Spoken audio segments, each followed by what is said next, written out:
আমরা আগের chapter class 10-এর জনন সংক্রান্ত বিষয় পড়েছিলাম। আমরা আজকে যে চ্যাপ্টারটা পড়ব সেটার নাম হচ্ছে বংশগতি। বংশগতি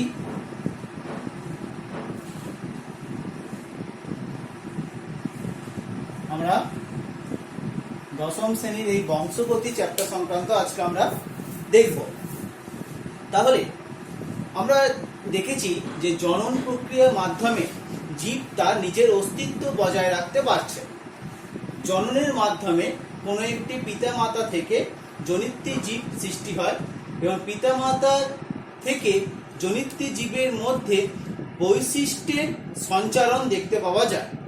আমরা দেখেছি কোনো একটি পরিবারে যখন কোনো সন্তান জন্মগ্রহণ করে তখন তার নাক, চোখের গঠন, তার রং, চুলের বৈশিষ্ট্য ইত্যাদি বাবা মায়ের সঙ্গে বা দাদু ঠাকুমার সঙ্গে তুলনা করা হয়। তাহলে এই তুলনাটা কেন করা হয়? অর্থাৎ বংশের বৈশিষ্ট্য, অর্থাৎ তার পরিবারের বাবা মা বা পরিবারের অন্যজনদের বৈশিষ্ট্য কিন্তু তার মধ্যে দিয়ে সঞ্চারণ দেখতে পাওয়া যাচ্ছে। এটা কেবলমাত্র প্রাণীদের ক্ষেত্রে নয়, উদ্ভিদের ক্ষেত্রেও কিন্তু দেখেছি আমরা পাতার আকার, ফুলের রং, ফলের আকার ইত্যাদিও কিন্তু বংশানুক্রমিকভাবে সঞ্চারণ দেখতে পাওয়া যায়। কিন্তু একটা বিষয় খুব ইম্পর্টেন্ট, সন্তান বা সন্ততি সে কিন্তু পুরোপুরি হুবহু বাবা মায়ের মতো দেখতে হয় না যদি সেটা যৌন জননের মাধ্যমে হয়। অযৌন জননের মাধ্যমে যখন কোনো জনন সম্পন্ন হয় তখন সেখানে পুরোপুরি হুবহু একই রকমই দেখতে লাগে। আমরা সেগুলো অলরেডি আগের চ্যাপ্টারে ব্যাখ্যা করেছিলাম যে অযৌন জননের মাধ্যমে কেন একই রকম দেখতে লাগে, যৌন জননের ক্ষেত্রে কেন ভিন্ন দেখতে লাগছে, এই বিষয়গুলো আমরা ব্যাখ্যা কিন্তু আগের চ্যাপ্টারে করেছি। তাহলে আজকে আমরা যে বিষয়টা পড়তে শুরু করছি সেটা হচ্ছে কি বংশগতি। অর্থাৎ প্রথমেই লেখা আছে বংশগতি, একটা বিষয় লেখা আছে। তাহলে এই বংশগতি এটা কাকে বলে, অর্থাৎ কাকে আমরা বলবো বংশগতি বা জেনেটিক্স বা সুপ্রজনন বিদ্যা। তাহলে জীববিজ্ঞানের যে শাখায় আমরা জিনের গঠন, অবস্থান, প্রকৃতি, কার্যপদ্ধতি এবং তার সন্তান সন্ততির মধ্যে কিভাবে বৈশিষ্ট্যের সঞ্চারণ হচ্ছে সেই বিষয়টা আলোচনা হয়, তাকে বলা হয় বংশগতি বা এই হেরিডিটি কথা বলেছি বা এটাকে আমরা সুপ্রজনন বিদ্যা কথা বলছি, মানে বংশগতি সংক্রান্ত বিদ্যাকে বলা হচ্ছে সুপ্রজনন বিদ্যা। তাহলে বংশগতি মানে কি বললাম, যে জীবের বিভিন্ন বৈশিষ্ট্য, দৈহিক বা চারিত্রিক বৈশিষ্ট্য গ্যামেটের মাধ্যমে বা জনন কোষের মাধ্যমে একটা জনু থেকে পরবর্তী জনুতে সঞ্চারিত হবে, সেই কথাটাকে বলা হচ্ছে বংশগতি। আর বংশগতি সংক্রান্ত বিদ্যাকে বললাম কি হেরিডিটি সংক্রান্ত বিদ্যাকে বলা হচ্ছে সুপ্রজনন বিদ্যা বা জেনেটিক্স কথাটা বলতে পারছে। তাহলে এই বংশগতির মাধ্যমে যেমন পিতামাতা থেকে বৈশিষ্ট্য সন্তান সন্ততির মধ্যে সঞ্চারিত হচ্ছে, তেমন বেশ কিছু রোগও কিন্তু সঞ্চারিত হয়। আমরা এই বংশগতি এবং কয়েকটি সাধারণ জিনগত রোগ ক্লাস 10-এর যেটা তৃতীয় চ্যাপ্টার বা তৃতীয় অধ্যায়, সেখানে আমরা বেশ কিছু রোগ সংক্রান্ত পড়বো, যেমন হিমোফিলিয়া, বর্ণান্ধতা, থ্যালাসেমিয়া, এরকম বেশ কিছু রোগ আমরা দেখব। এবার আমরা বংশগতি এই বিষয়টা বলার সময় আমরা দেখতে পাচ্ছি যে বৈশিষ্ট্যের সঞ্চয়নের ব্যাপারটা বলা হচ্ছে। তাহলে আমরা অলরেডি আগের চ্যাপ্টার করেছি যে ক্রোমোজোম কাকে বলে। এখানে লেখা আছে যে ক্রোমোজোম কথাটা প্রথম প্রবর্তন করছে বিজ্ঞানী ওয়ালডেয়ার, নামটা দিচ্ছেন।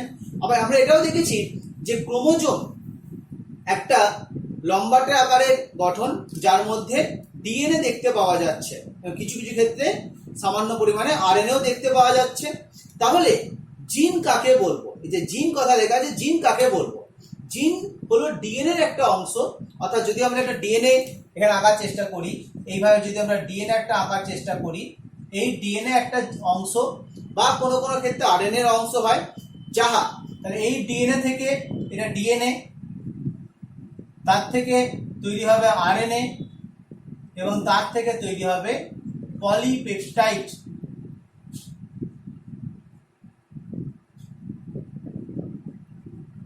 তাহলে ডিএনএ থেকে আরএনএ, তার থেকে পলিপেপটাইড। তাহলে তাহলে জিন কাকে বলবো? কোন একটি নির্দিষ্ট ডিএনএ একটা নির্দিষ্ট অংশ যা আরএনএ মাধ্যমে পলিপেপটাইড তৈরির দ্বারা জীবের চারিত্রিক বৈশিষ্ট্য নির্ধারণ করে, সেই অংশটাকে বলা হচ্ছে জিন। এবং জিনকে আমরা ক্লাস 8 থেকেই পড়ছি। জিন হচ্ছে বংশগতির ধারক ও বাহক নামে পরিচিত দেখতে পাওয়া যাচ্ছে। এই জিন কথাটা প্রথম প্রবর্তন করছে বিজ্ঞানী জোহানসন। এবং জিন যখন ক্রোমোজোমে থাকে তখন কিন্তু সরল রেখায় থাকে, অর্থাৎ জিন ক্রোমোজোমের উপর সরল রৈখিকভাবে অবস্থান করতে পারছে।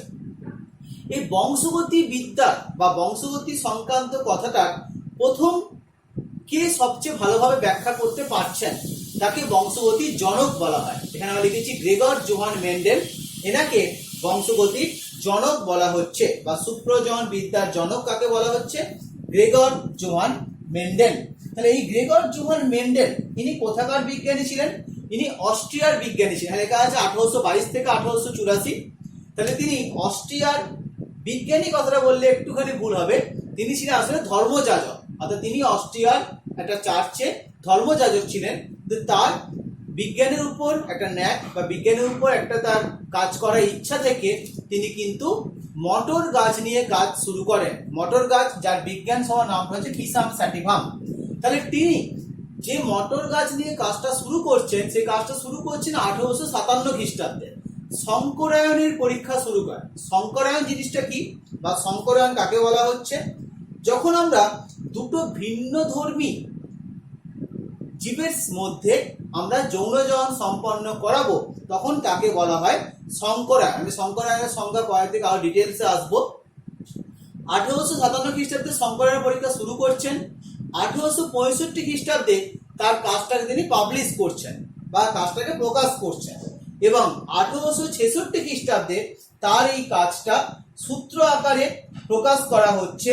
যে সূত্রগুলো আমরা বংশগতি বিদ্যার সূত্র হিসেবে আমরা পরের দিকে পড়বো, যে তার যেই 1866 খ্রিস্টাব্দে ব্রুন ন্যাচারাল হিস্ট্রি সোসাইটি, তাহলে কি বললাম 1866 খ্রিস্টাব্দে ব্রুনের ন্যাচারাল হিস্ট্রি সোসাইটি পত্রিকায় তার আবিষ্কৃত সূত্রগুলো প্রকাশিত হচ্ছে। কিন্তু তৎকালীন সময়ে কিন্তু সেই কাজটা কিন্তু সেরকম ভাবে গুরুত্ব পায়নি। অর্থাৎ অন্যান্য বিজ্ঞানীদের সাথে এই বংশগতি বিদ্যার কাজটা কিন্তু সেভাবে গুরুত্ব পায়নি। তিনি মারা যাচ্ছেন 1884 খ্রিস্টাব্দে। তার মৃত্যুর 16 বছর পর 1900 খ্রিস্টাব্দে তিনজন বিজ্ঞানী এই নিয়ে কাজ করতে করতে তারা দেখেন যে তারা অলরেডি বা তাদের আগে মেন্ডেল সেই সংক্রান্ত কাজ করে গেছেন। সেই তিনজন বিজ্ঞানীর নাম কি? দাভ্রিস, সেরম্যাক এবং কোরেন্স। এই তিনজন বিজ্ঞানী কিন্তু দেখেন যে তাদের কাজ করা আগেই কিন্তু বংশগতি বিদ্যার কাজটা কিন্তু মেন্ডেল করে গেছেন। তাই 1900 খ্রিস্টাব্দে এই তিনজন বিজ্ঞানী মেন্ডেলের কাজটাকে পুনরায় প্রকাশ করছেন। 1900 খ্রিস্টাব্দে এই তিনজন বিজ্ঞানী মেন্ডেলের কাজটাকে পুনরায় প্রকাশ করতে পারছেন। এখানে কথা লেখা আছে ক্লোন আর অফস্প্রিং। ক্লোন কাকে বলবো? আমরা দেখেছি অযৌনজন প্রক্রিয়া যখন একটি মাত্র জনিত্রী জীব থেকে জনিত্রী জীবের হুবহু একই রকমই একটা জীব সৃষ্টি হয়, এবং এক্ষেত্রে সাধারণভাবে মাইটোসিস পদ্ধতি জীব সৃষ্টি হয়, তাকে বলে ক্লোন। অফস্প্রিং কাকে বলবো? যখন দুটো জীব লাগছে, অর্থাৎ যৌনজনের ক্ষেত্রে যেমন দুটো জীব বেশিরভাগ ক্ষেত্রে লাগছে, এই দুটি জীবের মাধ্যমে কোনো একটা নতুন প্রজন্ম সৃষ্টি হচ্ছে এবং সেখানে মিওসিস কোষ বিভাজনের মাধ্যমে নতুন প্রজন্ম সৃষ্টি হয়, তাকে বলা হয় অফস্প্রিং। তাহলে আমরা দেখতে পাচ্ছি যে বংশগতি সংক্রান্ত বিষয় দেখলাম যে বাবা মায়ের কাছ থেকে পরবর্তী জন্তুতে বৈশিষ্ট্য যাচ্ছে, কিন্তু বৈশিষ্ট্য পুরোপুরি হুবহু একই রকম হচ্ছে না। তাহলে বৈশিষ্ট্যের মধ্যে কিছু পার্থক্য চলে আসছে। এই পার্থক্য চলে আসার ব্যাপারটাকে আমরা ভ্যারিয়েশন বা প্রকরণ দিয়ে ব্যাখ্যা করতে পারবো। তাহলে প্রকরণ বা ভ্যারিয়েশন এই ঘটনাটা কি বা কাকে বলা হয়? যে প্রত্যেকটা জিনের মাধ্যমে তার বৈশিষ্ট্যের বহিঃপ্রকাশ ঘটছে, কিন্তু বিভিন্ন কারণে এই জিনের বৈশিষ্ট্যের মধ্যে কিছু পার্থক্য চলে আসতে পারে। অর্থাৎ পরবর্তী প্রজন্মে নতুন কিছু বৈশিষ্ট্য বা নতুন কিছু ধরনের পরিবর্তন দেখতে পাওয়া যেতে পারে। এই পরিবর্তন হওয়ার ব্যাপারটা কি বলা হচ্ছে? প্রকরণ। আমরা এখানে কতগুলো কারণ লিখেছি, যে প্রকরণে একটা কারণ লিখেছি মিউটেশন। কি লিখলাম? প্রকরণের একটা কারণ লেখা হয়েছে মিউটেশন। তাহলে এবার আমি যেটা আসবো যে এই মিউটেশন কাকে বলে, অর্থাৎ মিউটেশন জিনিসটা কি। মিউটেশন তত্ত্বের ব্যাখ্যা দিচ্ছেন বিজ্ঞানী হুগো দা ভ্রিস। এই হুগো দা ভ্রিস, যেটা আমি আগেই নাম বললাম, ইনি কিন্তু মিউটেশন তত্ত্বের ব্যাখ্যা দিচ্ছেন। তাহলে মিউটেশন মানে কাকে বলা হচ্ছে? মিউটেশন কোন একটি প্রজাতি জীবের বংশানুক্রমিক জীবকোষের মধ্যে সঞ্চারণযোগ্য জিনের যে আকস্মিক পরিবর্তন ঘটছে। তাহলে বললাম কোন নির্দিষ্ট প্রজাতির জীবে বংশানুক্রমিকভাবে যে বৈশিষ্ট্য সঞ্চারিত হচ্ছে, যদি সেই সঞ্চারণযোগ্য জিনের মধ্যে হঠাৎ করে কোনো পরিবর্তন হয়ে যায়, সে হঠাৎ করে পরিবর্তনকে আমরা বলবো মিউটেশন। তাহলে হঠাৎ পরিবর্তন কেন হয়? আমরা জানি যে ডিএনএ যেটা বললাম, এই ডিএনএ এর মধ্যে কি কি দেখতে পাওয়া যায়? চারটে বেস দেখতে পাওয়া যাচ্ছে, A T G C, adenine, thymine, guanine, cytosine. এই বেস সজ্জার যদি কোনো পরিবর্তন হয়, তখন সাধারণভাবে পরবর্তী প্রজন্মে বৈশিষ্ট্য কিছু পরিবর্তন হয়ে যায়। তাহলে মিউটেশন তত্ত্বকে আমরা দুভাগে দেখতে পাচ্ছি, একটা জিন মিউটেশন আর একটা ক্রোমোজোমীয় মিউটেশন। কাকে বলে জিন মিউটেশন? অর্থাৎ জিনের যদি আকার আকৃতিগত পরিবর্তন ঘটে। আর ক্রোমোজোমীয় মিউটেশন মানে ক্রোমোজোমের আকৃতি পরিবর্তন ঘটছে। সাধারণভাবে জিন মিউটেশনে একটা মাত্র জিনের সজ্জার পরিবর্তন হয় বা একটা মাত্র জিনের বৈশিষ্ট্যে পরিবর্তন হয়, কিন্তু ক্রোমোজোমীয় মিউটেশনের মাধ্যমে অনেকগুলো জিনের বৈশিষ্ট্যের সজ্জার পরিবর্তন দেখতে পাওয়া যাচ্ছে। তাহলে জিন মিউটেশন এবং ক্রোমোজোমীয় মিউটেশন, এই দু ধরনের মিউটেশন আমরা দেখতে পাচ্ছি। যেটা মিউটেশন তত্ত্ব যেটা বললাম, বিজ্ঞানী হুগো দা ভ্রিস এই তত্ত্বের ব্যাখ্যা দিচ্ছেন। তাহলে মিউটেশন কিন্তু একটা প্রকরণের অন্যতম কারণ হিসেবে বলতে পারছি। ক্রসিং ওভার, যেটা আমরা অলরেডি মিওসিস কোষ বিভাজনে পড়েছি, যে মিওসিস কোষ বিভাজনের সময় সমস্ত ক্রোমোজোম দ্বয়ের মধ্যে নন সিস্টার ক্রোমাটিড দ্বয়ের দেহাংশের বিনিময় ঘটে। দেহাংশের বিনিময়ের মাধ্যমেও কিন্তু দেখতে পাওয়া যাচ্ছে নতুন কিছু বৈশিষ্ট্য কিন্তু অপত্যে চলে আসতে পারছে। ক্রোমোজোমের স্বাধীন সঞ্চালন, আমরা জানি মানব দেহের ক্ষেত্রে মোট 23 জোড়া ক্রোমোজোম দেখতে পাওয়া যায়। তাহলে 23 জোড়া ক্রোমোজোম থেকে গ্যামেট তৈরির সময় যে কোনো 23টি ক্রোমোজোম যাচ্ছে। তাহলে প্রত্যেক জোড়া থেকে একটি করে ক্রোমোজোম যাচ্ছে, এবং সেই ক্রোমোজোমগুলো আবার পরবর্তীকালে যখন জাইগোট তৈরি করে, গ্যামেট দ্বয় মিলনের মাধ্যমে জাইগোট তৈরি হয়, তখন সেখানে কিন্তু বিভিন্ন সেটের ক্রোমোজোমের সাথে বিভিন্ন সেটের ক্রোমোজোমে একটা বিন্যাস হওয়ার সম্ভাবনা থেকে যায়, যে বিন্যাসের মাধ্যমেও কিন্তু নতুন বৈশিষ্ট্যের সৃষ্টি হতে পারে। এছাড়া পরিবেশও কিন্তু এই প্রকরণ সৃষ্টিতে বেশ কিছু প্রভাব সৃষ্টি করতে পারে। আমরা জানি যে ক্লোন যেটা বললাম, অযৌন জনন পদ্ধতিতে যেমন ক্লোন মানে অপত্যগুলো মাতৃ বৈশিষ্ট্য মতো হুবহু একই রকমই হচ্ছে, সেখানেও দেখতে পাওয়া যাচ্ছে পরিবেশগত কারণে তাদের মধ্যে কিছু বিভেদ সৃষ্টি হতে পারে। এই প্রকরণের মাধ্যমে কিন্তু আমরা দেখব পরবর্তীকালে প্রজাতির সৃষ্টি হচ্ছে। যখন আস্তে আস্তে প্রকরণগুলো জমতে জমতে অনেকটা পরিবর্তন হয়ে যাচ্ছে, তখন একটা প্রজাতি থেকে আরেকটা প্রজাতি সৃষ্টি হয়ে যাচ্ছে। আমরা পৃথিবীতে প্রচুর প্রজাতি দেখতে পাচ্ছি, এই প্রজাতি কিন্তু এইভাবে বহু বছর ধরে আস্তে আস্তে সৃষ্টি হয়েছে। এবার আমরা মানব দেহের মধ্যে বেশ কিছু প্রকরণ বৈশিষ্ট্য নিয়ে আমরা আলোচনা করব। আমরা দেখতে পাচ্ছি এখানে লেখা আছে কানের মুক্ত ও যুক্ত লতি। তাহলে আমাদের যে কানের লতি, অর্থাৎ আমাদের যে বহিঃকর্ণের, যেটাকে আমরা কর্ণছত্র বলতে পারছি, এই বহিঃকর্ণের কর্ণছত্রকে বলা হচ্ছে কানের লতি। এই কানের লতিটা বেশিরভাগ মানুষের ক্ষেত্রে দেখতে পাওয়া যাচ্ছে কি, কানের লতির নিচের প্রান্ত মুক্ত থাকে, অর্থাৎ নিচের প্রান্ত কিন্তু যুক্ত থাকে না মুখমণ্ডলের সঙ্গে। কিন্তু কোনো কোনো মানুষের দেহের মধ্যে দেখতে পাওয়া যায় যে কানের লতির নিচের অংশটা কিন্তু মুখমণ্ডলের সাথে যুক্ত অবস্থায় আছে। তাহলে এই যে যুক্ত লতি আর মুক্ত লতি, তাহলে কোনটা বেশি দেখতে পাওয়া যাচ্ছে? বললাম মুক্ত লতিটা বেশি দেখতে পাওয়া যাচ্ছে।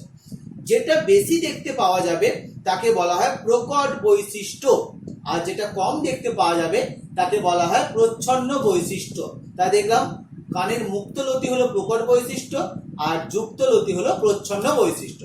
আবার দেখতে পাবো আমরা জিভের একটা গঠন দেখতে পাওয়া যায়, অর্থাৎ বেশিরভাগ মানুষ তাদের জিভটাকে গোটাতে পারে বা রোল করতে পারে। প্রায় 80% মানুষ জিভটাকে গোটাতে পারে, তাকে বলা হয় রোলার জিভ। কিন্তু বেশ কিছু মানুষ কিন্তু জিভটাকে রোল করতে পারে না। যারা রোল করতে পারছে না তাদের জিভকে বলা হয় স্বাভাবিক জিভ। তাহলে আমরা দেখলাম রোলার জিভটা হচ্ছে প্রকট, আর স্বাভাবিক জীবটা হচ্ছে প্রচ্ছন্ন। তাহলে এরকম আমরা বেশ কিছু বৈশিষ্ট্য দেখতে পাবো। যেমন এখানে লেখা দেখবে যে প্রকট আর প্রচ্ছন্ন কিছু উদাহরণ দেওয়া আছে। বাদামি চোখ মানুষের প্রকট, নীল চোখটা প্রচ্ছন্ন। গাঢ় কালো চুল প্রকট, হালকা কালো চুলটা প্রচ্ছন্ন। এরকম মানব দেহের মধ্যে আমরা বিভিন্ন ধরনের প্রকট ও প্রচ্ছন্ন বৈশিষ্ট্য আমরা দেখতে পাবো। এখন আমরা বংশগতি সংক্রান্ত বেশ কিছু গুরুত্বপূর্ণ শব্দ আলোচনা করব, যে কি কি শব্দ দেখতে পাওয়া যাচ্ছে। যেমন বৈশিষ্ট্য, ফ্যাক্টর, এক সংকর জনন, দ্বিসংকর জনন, অ্যালিল, লোকাস। তাহলে বৈশিষ্ট্য কাকে বলা হচ্ছে? বৈশিষ্ট্য কথাটা মানে হচ্ছে যে কোনো একটা বংশগত নির্দিষ্ট বৈশিষ্ট্য বহনকারী একক। যেমন আমরা বলতে পারি কোনো গাছের লম্বা একটা বৈশিষ্ট্য, বেটে একটা বৈশিষ্ট্য। যা বললাম কানের মুক্তলতি একটা বৈশিষ্ট্য, যুক্তলতি একটা বৈশিষ্ট্য। এবং বিভিন্ন প্রকার বৈশিষ্ট্য কিন্তু মানব দেহের মধ্যে দেখতে পাওয়া যাচ্ছে বা অন্যান্য জীবের মধ্যেও দেখতে পাওয়া যাচ্ছে। লোকাস, লোকাস, ফ্যাক্টর, অ্যালিল, এই বিষয়গুলো আমরা অনেকটা একই রকমই দিয়ে ব্যাখ্যা করার চেষ্টা করছি। আমরা বললাম যে কোনো একটা ক্রোমোজোম, আমরা দেখেছি যে সমসমস্ত ক্রোমোজোম মানে কি বলা হচ্ছে, যে ক্রোমোজোমগুলো এক কাছে, ধর এটা একটা ক্রোমোজোম আমরা ড্র করলাম, তাহলে এই একটা সমসমস্ত ক্রোমোজোম এই একটা ক্রোমোজোম দেখতে পাওয়া যাচ্ছে। আবার এই ক্রোমোজোমের সঙ্গে আমি আর একটা সমসমস্ত ক্রোমোজোমকে এখানে আমরা আঁকছি। তাহলে এই যে সমসমস্ত ক্রোমোজোম দ্বারা আঁকলাম, সমসমস্ত ক্রোমোজোম মানে কি বলা হচ্ছে, যে ক্রোমোজোমগুলো একই আকার আকৃতি বিশিষ্ট এবং তারা মাতৃ বৈশিষ্ট্য থেকে বা পিতা মাতার থেকে একই ধরনের ক্রোমোজোম দ্বয়কে বলা হয় সমসমস্ত ক্রোমোজোম। তাহলে আমরা অ্যালিল কাকে বলছি, প্রথমে লোকাসটা বলে দিই। লোকাস কাকে বলা হচ্ছে? ক্রোমোজোমের উপর, এই যে আমি নীল দিয়ে দাগ দিয়েছি, ক্রোমোজোমের উপর একটা নির্দিষ্ট স্থানে জিন অবস্থান করে। ক্রোমোজোমের উপর যে স্থানে জিন অবস্থান করে তাকে বলা হয় লোকাস। তাহলে ক্রোমোজোমের উপর নির্দিষ্ট স্থানে নির্দিষ্ট জিন অবস্থান করে, সেই নির্দিষ্ট স্থানে নির্দিষ্ট জিনের অবস্থানকে বলা হয় লোকাস। তাহলে অ্যালিল কাকে বলবো? সমস্ত ক্রোমোজোমে একটা নির্দিষ্ট লোকাসে অবস্থিত একই জিনের রূপভেদকে, আবার বলছি, সমস্ত ক্রোমোজোমের একটা নির্দিষ্ট লোকাসে অবস্থিত একই জিনের রূপভেদকে বলা হয় অ্যালিল। তাহলে অ্যালিল সাধারণভাবে জোড়ায় জোড়ায় অবস্থান করে। আমরা পরের দিকে দেখব মটর গাছের লম্বা বৈশিষ্ট্যের জন্য আমরা যে অ্যালিলটাকে ক্যাপিটাল টি দিয়ে প্রকাশ করি, আবার বেটে বৈশিষ্ট্যের জন্য যে অ্যালিল তাকে আমরা স্মল টি দিয়ে প্রকাশ করি। তাহলে আমরা বললাম যে ভিন্ন ভিন্ন ধরনের আমরা বৈশিষ্ট্যের রূপভেদকে অ্যালিল বলছি। কিন্তু এরকম হতেও পারে যে হয়তো একটা মটর গাছের একটা ক্রোমোজোমের মধ্যে ক্যাপিটাল টি আছে, অপর ক্রোমোজোমে স্মল টি আছে, বা দুটো ক্রোমোজোমই ক্যাপিটাল টি আছে বা দুটো ক্রোমোজোমই স্মল টি আছে। এরকম কিন্তু ব্যাপারটা হতে পারে। এখানে আমরা দেখব সমসংকর, বিশুদ্ধ, বিষমসংকর এবং সংকর। তাহলে আমরা জিন ব্যাপারটা বললাম। আর ফ্যাক্টর কথাটা প্রথম মেন্ডেল প্রবর্তন করেছিলেন। মেন্ডেলের প্রবর্তন করা ফ্যাক্টর কি পরবর্তীকালে বিজ্ঞানী জোহানসন জিন বলে ব্যাখ্যা করছেন। মেন্ডেলের যে কথাটা ফ্যাক্টর ছিল তাকেই পরবর্তীকালে বিজ্ঞানী জোহানসন জিন বলে ব্যাখ্যা করছেন। এখানে বললাম যে এরকম ক্যাপিটাল টি হতে পারে, ক্যাপিটাল টি হতে পারে, আবার ক্যাপিটাল টি স্মল টিও হতে পারে।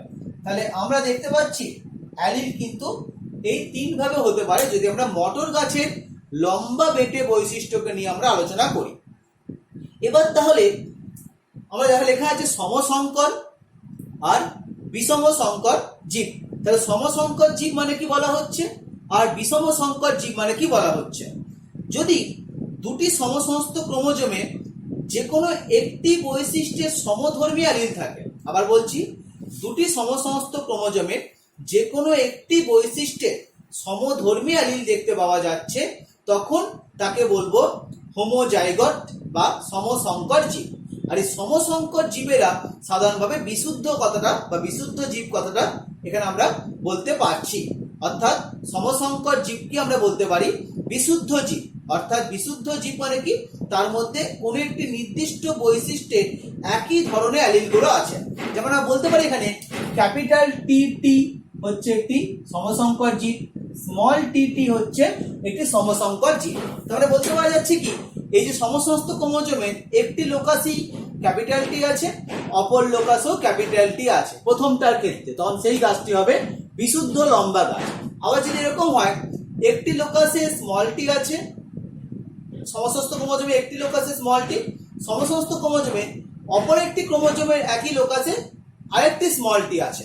তাহলে সমস্ত ক্রোমোজোম দ্বয়ের একটি নির্দিষ্ট লোকাসে যে দুটো অ্যালিল আছে দুটোই কিন্তু স্মল টি, তখন সেই গাছটি হয়ে গেল বিশুদ্ধ বেটে।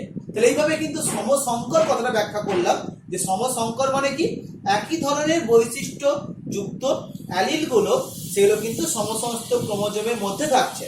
এবার যদি এরকম হয়, অর্থাৎ একটা সমস্ত ক্রোমোজোমের মধ্যে ক্যাপিটাল টি আছে আর একটা সমস্ত ক্রোমোজোমের মধ্যে স্মল টি আছে, তাহলে কি বললাম, একটার মধ্যে আছে ক্যাপিটাল টি আর একটার মধ্যে আছে স্মল টি, তাহলে তখন কি হবে, তখন তাকে আমরা বলবো বিষম সংকর জীব। অর্থাৎ দুটি সমস্ত ক্রোমোজোমের কোনো একটি বৈশিষ্ট্যে দুটো বিপরীত ধর্মী অ্যালিল থাকছে। তাহলে সমস্ত ক্রোমোজোম একটা আছে ক্যাপিটাল টি আর একটা স্মল টি, তাহলে একই বৈশিষ্ট্য, লম্বা বৈশিষ্ট্য বা গাছের উচ্চতার বৈশিষ্ট্য, কিন্তু তার বিপরীত ধর্মী অ্যালিল দেখতে পাওয়া যাচ্ছে। এই ব্যাপারটাকে বলা হচ্ছে কিন্তু বিষম সংকর, বা এটাকে সংকর জীব দিয়ে আমরা ব্যাখ্যা করতে পারছি। আমরা একটু আগে বললাম মেন্ডেল সংকরায়নের পরীক্ষা করেছিলেন। তা সংকরায়নের পরীক্ষা করা মানে কি, বা সংকরায়ন কথাটা মানে কি, কোন একটি চরিত্রের সাপেক্ষে যদি বিপরীত বৈশিষ্ট্যের দুটি জীবের মধ্যে আমরা যৌন জনন সম্পন্ন করি। মানে আমরা ধরলাম মেন্ডেল একটি গাছ নিয়েছেন বিশুদ্ধ লম্বা গাছ, অপর গাছটি নিয়েছেন বিশুদ্ধ বেটে গাছ। তাহলে যে বিশুদ্ধ লম্বা গাছ আর বিশুদ্ধ বেটে গাছ, তাহলে বিশুদ্ধ লম্বা গাছ একটা বৈশিষ্ট্য, আবার বিশুদ্ধ বেটে গাছ আর একটি বিপরীত ধর্মী বৈশিষ্ট্য। এই দুটো ধরনের গাছের মধ্যে যখন তিনি পরাগ মিলনের মাধ্যমে নতুন উদ্ভিদ সৃষ্টির চেষ্টা করবেন, সেই প্রক্রিয়াকে বলা হচ্ছে সংকরায়ন প্রক্রিয়া। তাহলে এই সংকরায়ন প্রক্রিয়াটাকে আমরা ব্যাখ্যা করলাম যে কোনো একটি নির্দিষ্ট চরিত্রের সাপেক্ষে পরস্পর বিপরীত বৈশিষ্ট্য সম্পন্ন একই প্রজাতিভুক্ত, অর্থাৎ দুটি মটর গাছই হতে হবে, মটর গাছের সঙ্গে আম গাছের বা মটর গাছের সঙ্গে আমরা অন্য গাছের আমরা সংকরায়ন করতে পারবো না। তাহলে এই ব্যাপারটাকে বলা হচ্ছে সংকরায়ন। জনিত্রী জনু আর অপত্য জনু, এর মানেটা কি, যাদের মধ্যে সংকরায়ন করা হবে বা যাদের মধ্যে যৌনজনন করা হচ্ছে সেই জীবটাকে বলা হচ্ছে জনিত্রী জনু। তাহলে জনিত্রী জনু হিসেবে যখন আমরা কোনো উদ্ভিদ বা প্রাণীকে নির্বাচন করব, তখন একটি উদ্ভিদকে বলা হবে পুরুষ উদ্ভিদ, আরেকটিকে বলা হবে স্ত্রী। মানে যদি জীব হয় পুরুষ জীব স্ত্রী জীব, প্রাণী হলে পুরুষ প্রাণী স্ত্রী প্রাণী, এইভাবে আমরা এই জনিত্রী জনুকে নির্বাচন করতে পারছি। জনিত্রী জনুকে আমরা কি দিয়ে প্রকাশ করি, পি জনু দিয়ে আমরা সেটাকে প্রকাশ করতে পারছি। তাহলে জনিত্রী জনুকে আমরা কি দিয়ে প্রকাশ করছি, পি জনু দিয়ে প্রকাশ করতে পারছি। যেমন যদি এই ক্যাপিটাল টি টি আর স্মল টি টি আমরা যখন এক সংকর জনন করবো, দেখবো আমরা এই দুটোর মধ্যে যদি সংকরায়ন করা হয়, তাহলে যে জীবটা সৃষ্টি হয় তাকে বলে অপত্য। এই অপত্য যেটা বললাম, সেই অপত্যটাকে আমরা এইভাবে ক্যাপিটাল টি স্মল টি বা একটা সংকর জীব দেখতে পাবো, সংকর ধরনের গাছ দেখতে পাবো। তাহলে অপত্য মানে কি বলা হচ্ছে, অর্থাৎ সংকরায়ন পরীক্ষার মাধ্যমে যে দুটি বিশুদ্ধ লক্ষণযুক্ত জীবকে নির্বাচন করে তাকে বলে আমরা পি। তাহলে অপত্য জনু মানে হচ্ছে কি, যে জনিত্রী জনু থেকে যে জনু সৃষ্টি হয়, সহজ কথায় জনিত্রী জনু থেকে যে জনু সৃষ্টি হয়, তারপরে এইটাকে বলতে পারছি পি জনু, আর এইটাকে হচ্ছে অপত্য জনু। এই অপত্য জনুকে আমরা F1 দিয়ে প্রকাশ করতে পারি, যেটাকে F1 জনু বলা হয়। F1 কথা বলা হচ্ছে ফার্স্ট ফিলাল জেনারেশন বা ফার্স্ট ফিলাল বা প্রথম অপত্য জনু। আবার যদি F1 জনুটার মধ্যে সংকরায়নের মাধ্যমে আমরা যদি আবার পরের জনু সৃষ্টি হয়, তখন তাকে বলবো F2 জনু। তাহলে এই অপত্য জনু F1 হতে পারে, F2 হতে পারে, F3 হতে পারে, এরকম কিন্তু অপত্য জনু কিন্তু সৃষ্টি হতে পারছে। তাহলে কি বললাম, প্রথম অপত্য জনুতে F1 বললাম, প্রথম অপত্য জনু যে জীবগুলো সৃষ্টি হলো তাদের মাধ্যমে সৃষ্ট জীবকে বলবো দ্বিতীয় অপত্য জনু বা সেকেন্ড ফিলাল জেনারেশন, বা তাকে F2 জনু দিয়ে ব্যাখ্যা করা হবে। এবার আমরা আসবো প্রকট বৈশিষ্ট্য, প্রচ্ছন্ন বৈশিষ্ট্য। আমাকে আগেই বললাম যে এই যে প্রথম অপত্য জনুতে যে বৈশিষ্ট্য প্রকাশ পাবে তাকে বলবো প্রকট বৈশিষ্ট্য। আবার বলছি, প্রথম অপত্য জনুতে যে বৈশিষ্ট্যের প্রকাশ পাবে, অর্থাৎ দুটি বিপরীতধর্মী জীবের মধ্যে যদি আমরা সংকরায়ন করি, একই প্রজাতির দুটো বিপরীতধর্মী জীবের মধ্যে যদি সংকরায়ন করি, সংকরায়ন করার ফলে প্রথম অপত্য জনুতে যে বৈশিষ্ট্য প্রকাশ পাবে তাকে বলবো প্রকট বৈশিষ্ট্য, আর যে বৈশিষ্ট্য প্রকাশ পাবে না সেটা হচ্ছে প্রচ্ছন্ন বৈশিষ্ট্য। যেমন মটর গাছের ক্ষেত্রে বলতে পাওয়া যায় ক্যাপিটাল টি যেটা লম্বা বৈশিষ্ট্যের জিন সেটা হচ্ছে প্রকট, স্মল টি যেটা বেটে বৈশিষ্ট্যের জিন সেটা হচ্ছে প্রচ্ছন্ন। তাহলে প্রকট বৈশিষ্ট্য মানে কি বললাম, প্রথম অপত্য জনুতে যে বৈশিষ্ট্য প্রকাশ ঘটবে যদি আমরা দুটি বিশুদ্ধ জীবের মধ্যে সংকরায়ন করি, এই যে ক্যাপিটাল টি একটা বিশুদ্ধ লম্বা, স্মল টি একটা বিশুদ্ধ বেটে, তাদের মধ্যে সংকরায়ন করলে প্রথম অপত্য জনুতে যে গাছটা সৃষ্টি হচ্ছে সেটা কিন্তু লম্বা বৈশিষ্ট্যকে প্রকাশ করবে। তাহলে লম্বা বৈশিষ্ট্যটা হচ্ছে প্রকট বৈশিষ্ট্য আর বেটে বৈশিষ্ট্যটা হচ্ছে প্রচ্ছন্ন বৈশিষ্ট্য। যেমন মানুষের ক্ষেত্রে বললাম বাদামি চোখটা প্রকট, নীল চোখটা হচ্ছে প্রচ্ছন্ন। এরপর দুটো কথা আসবো, ফিনোটাইপ আর জিনোটাইপ। ফিনোটাইপ মানে কি, বাহ্যিক বৈশিষ্ট্য, অর্থাৎ যে বৈশিষ্ট্যটা আমরা বাইরে থেকে দেখতে পাচ্ছি। তাহলে কোনো একটা জীবের চারিত্রিক বৈশিষ্ট্যের বাহ্যিক প্রকাশকে বলে ফিনোটাইপ। ফিনোটাইপিক অনুপাত আমরা এক সংকর জনন বা দ্বিসংকর জননের সময় দেখব। একইভাবে জিনগত বৈশিষ্ট্যের প্রকাশকে বলা হয় জিনোটাইপ। তাই জিনোটাইপ কিন্তু আমরা খালি চোখে দেখতে পাচ্ছি না, জিনোটাইপ মানে জিনগত বৈশিষ্ট্যের যে প্রকাশ তাকে বলা হচ্ছে জিনোটাইপ। আবার বলছি, জিনগত বৈশিষ্ট্যের যে প্রকাশ, সেই জিনগত বৈশিষ্ট্যের প্রকাশকে আমরা বলতে পারছি জিনোটাইপ দিয়ে ব্যাখ্যা করতে পারছি। এবার আমরা একটা কথা আসবো যে জিনোম। জিনোম কাকে বলে? আমরা জানি কোনো একটা জীবকে আমরা ডিপ্লয়েড জীব দিয়ে প্রকাশ করি।